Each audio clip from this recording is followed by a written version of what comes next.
Hey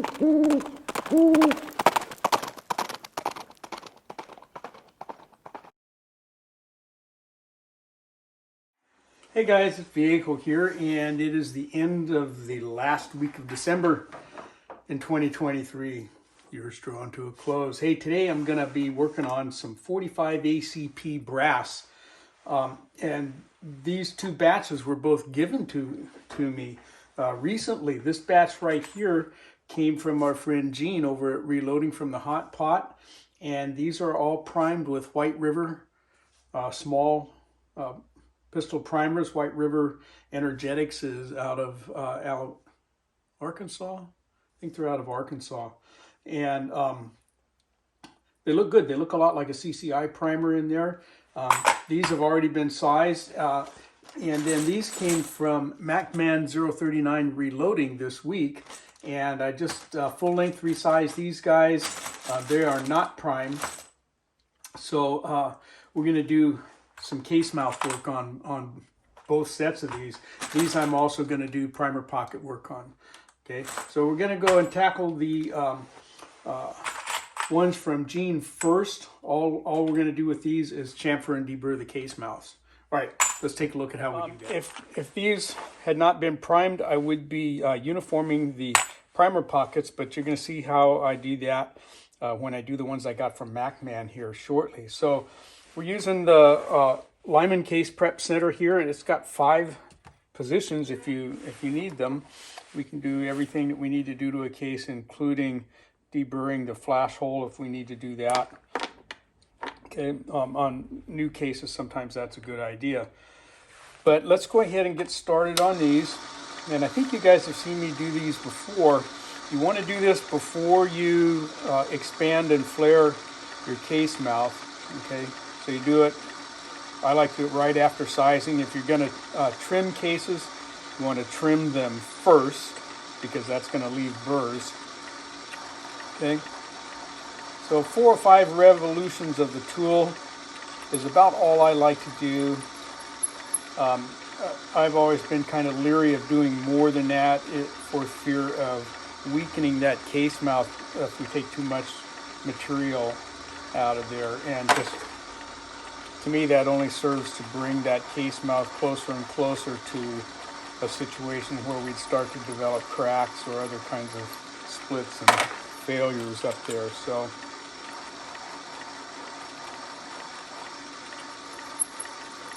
you know, as I said, 4 or 5 revolutions around there usually seems to be enough. And you can kind of tell by looking at them. You know, if you've done a good job. Let's see if we can see this on camera. I don't know if we'll be able to see them or not. But see how the lip over here is shiny, okay? And you can kind of see that we've chamfered that inside just a little bit, and sort of the same on the outside, okay? We've taken any sharp edge off of that, and you can roll it around in your fingers, and usually you can feel the difference, okay? But it's one of those things I think that you just sort of need to develop a feel for after you've done a few of these and you notice that your cast bullets will start in there easier than they did when you did not perform this procedure. All right, I'll just do a couple more of these primed cases for you, and then we'll come back when we're going to do the unprimed cases because we're going to do a little bit more to those.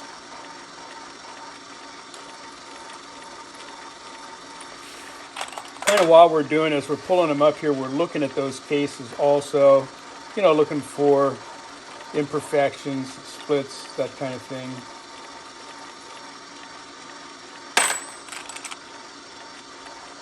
These cases all look pretty good.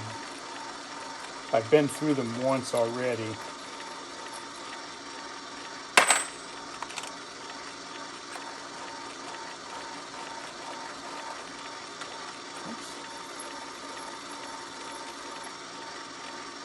Okay, let me just go ahead and finish these off and then we'll come back.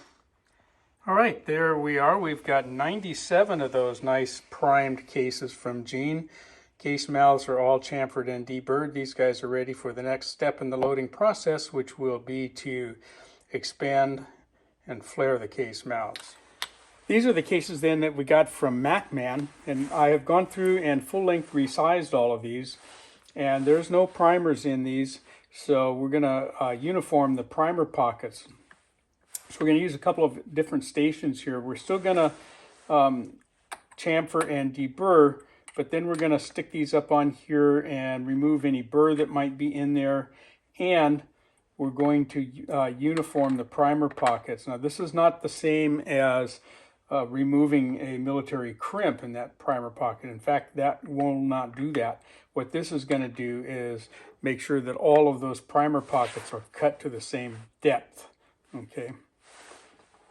So here's, again, basically the same process that you just saw.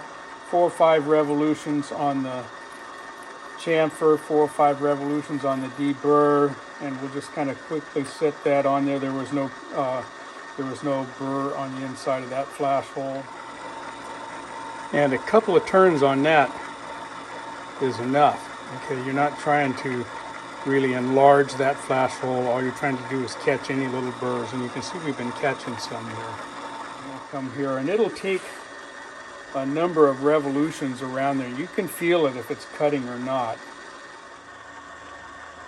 And what we're looking for on uniforming these primer pockets, guys, is right around the edge of the bottom of that pocket. If you look up there close to the flash hole, you'll notice that I haven't done much to that area, but look out around the edge there and you'll see that's all nice and shiny, and that's where that cutter has uniformed up that edge, and that's what we're looking for. Okay, we want that area right around the edges. That's where the lip of the primer cup is going to seat. Okay, the middle of the primer, you know, that part which is right behind that flash hole, is below the rim of the primer cup itself. So that part is not quite as essential. What we want to do is have the outer edge of that all at the same depth and distance, okay, from the base of the case up here from the head, okay, and that's what our cutter is doing for us. And I'll also mention, you know, if you get a primer pocket that's a little grody looking like that, doesn't really hurt anything. And there's a tool that comes with the prep center, and you can see I've got some carbon there. You can mount those up into the top there if you wanted to, but in actual practice, just a couple of turns like that, okay, will get most of that crud out of there. Okay, the rest of it we're going to catch with our primer pocket uniform. Okay, and that one didn't cut much of anything. Okay, so here comes the next one. And again, we're looking at these, looking for, you know, case mouth splits. These small primer 45 ACPs are typically going to be range pickup, and most of them are going to be Blazer or Federal. Those are the two primary manufacturers that are making ammo with small pistol primers for 45 ACP. And so that's our source for them. So you know they're at least once fired, and probably have never had any work done on the cases at all. And some of these do have a little burr in there and others don't.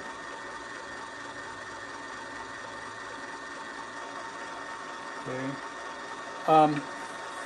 But since they are most likely range pickup, okay, we're looking at the case mouths and checking for splits and cracks or other defects. And if there is a small crack or split at the case mouth, you can usually feel these cutters catch on that.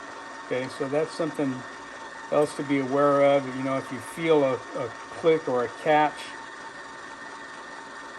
as you're chamfering or deburring, take a good closer look at it and make sure there's nothing funky on that case mouth. Okay. That one I did kind of feel something catching, so I'm looking at it. I don't see anything wrong with it. Sometimes just the blade on there catches a little bit.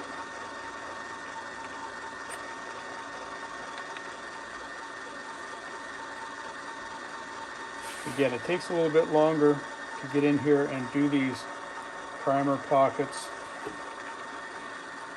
And there are attachments for your power drill.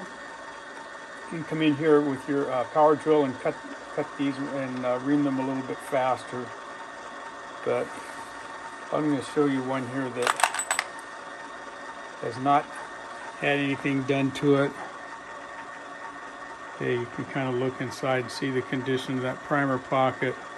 Okay, that's not a filthy primer pocket. There's a little bit of residue in there, but that's really not much, and that would not hurt to reload that just the way it is. Okay, to reprime it, but we're gonna ream those out anyway a little bit.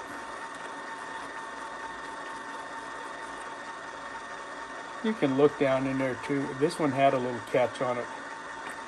When I put it on there, it did pull a little burr off of there. Okay, so now we'll go in here, and some of these primer pockets will be harder to do than others. Okay, if they're pretty close to standard already. Okay. And now you can kind of see where we've done a little bit of work in that primer pocket. See how shiny it is down there on the bottom. And we've taken the edges of that bottom of the primer pocket down a little bit flatter.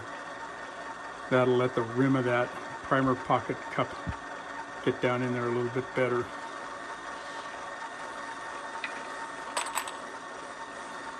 So that's going to be our process with these guys that are range scrap pickup. A small pistol primer 45 ACP at the range, most likely have not been reloaded, but that's, not always the case. We don't know that for sure.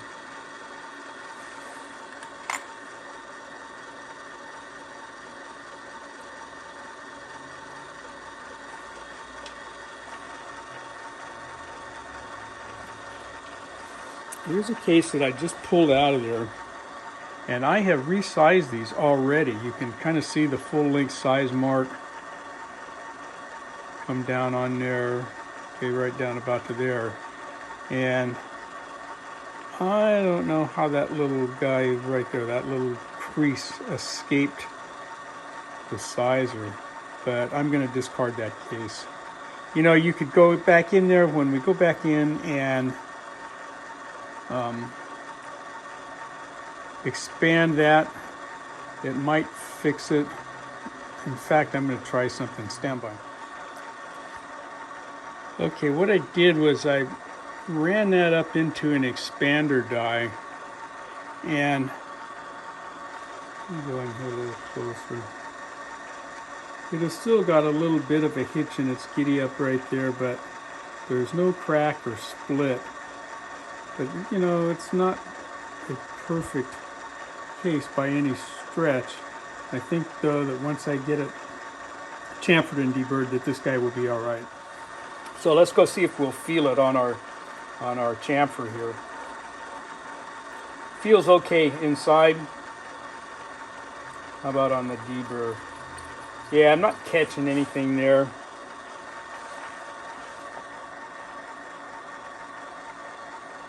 Yeah, I think that's going to be okay.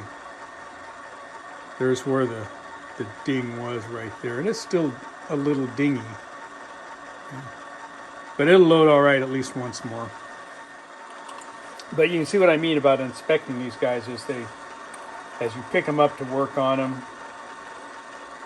in a typical reloading session, from start to finish, you've got several opportunities to inspect your cases and your rounds, and you should do that every time you handle these. It's another chance for you to take a look at them and make sure that everything is copacetic. Like that word. It's one my ag teacher used to use all the time. I picked it up from him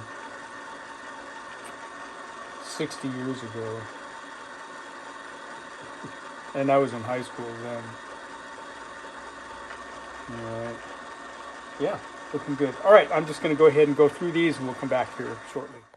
We're all done with those now. We ended up with 80 cases from MacMan. So those have all been now full length resized. The case mouths are chamfered and deburred. The flash holes have been deburred and the primer pockets uniformed. These are all ready to go now. All right, guys, we're all done with that project. We got those cases from Gene that have been pre-primed. Got all the case mouths chamfered and deburred. The ones from MacMan we got resized. We got the case mouths done. We also did the flash holes and the primer pockets. That may sound like a lot of work, but typically with our semi-auto pistol rounds, you only have to do this once, okay, when you first get a hold of the cases.